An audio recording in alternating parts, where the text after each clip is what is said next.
जळगाव जिल्ह्यातून जिल्ह्याच्या अनेक भागांमध्ये काल संध्याकाळी वादळी वाऱ्यासह पाऊस आणि गारपीट झाली। रब्बी हंगामातील प्रमुख पीक असलेला गहू, हरभरा, मक्यासह केळीचंही मोठं नुकसान झाले।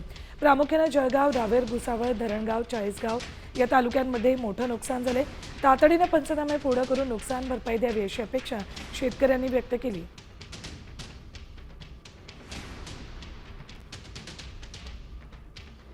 जळगावमध्ये अवकाळी पाऊस आणि गारपिटीनं अतोनात नुकसान झालेले केळीच्या बागा अक्षरशः झोपल्यात, तर रब्बी हंगाम पूर्णतः वाया जाण्याची भीती शेतकरी व्यक्त करतात।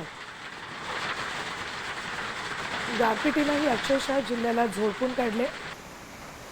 जळगाव, नाशिकमध्येही असा जोरदार पाऊस झालेला आहे। सोसाट्याच्या वाऱ्यासह गारपीट आणि अवकाळी पावसानं रब्बी हंगामही वाया घालवला।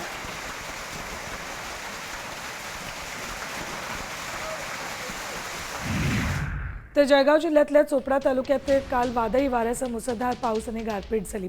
दुपारनंतर अचानक आलेल्या नैसर्गिक आपत्तीमुळे शेतकरी हवालदिल झालाय। सातपुडा पायथ्याशी असलेल्या गावांना याचा मोठा फटका बसलाय। काढणीला आलेला गहू आणि इतर पिकं आडवी झाली आहेत। या अवकाळी पावसामुळे शेतीचं अतोनात नुकसान झालंय।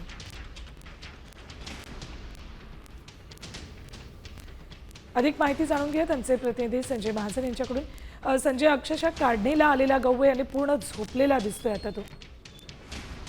काल संध्याकाळच्या सुमारास वारासह गारपीट या ठिकाणी जळगाव जिल्ह्यात झालेली आहे। या पावसामुळे शेतकऱ्यांचं फार मोठ्या प्रमाणात नुकसान झालं आहे। केळी असेल, गहू असेल, या पिकांचं जास्त प्रमाणात नुकसान या ठिकाणी झालेलं आहे। गव्हाचं या ठिकाणी मोठं नुकसान बघायला मिळत आहे। त्यामुळे शेतकरी हवालदिल या ठिकाणी झाले। दरवर्षी हा अवकाळी पाऊस शेतकऱ्यांना त्रास देत असल्यामुळे या वर्षी सुद्धा शेतकऱ्याला फार मोठं नुकसान या ठिकाणी सहन करावं लागत आहे। ठीक, धन्यवाद संजय संपूर्ण माहितीसाठी।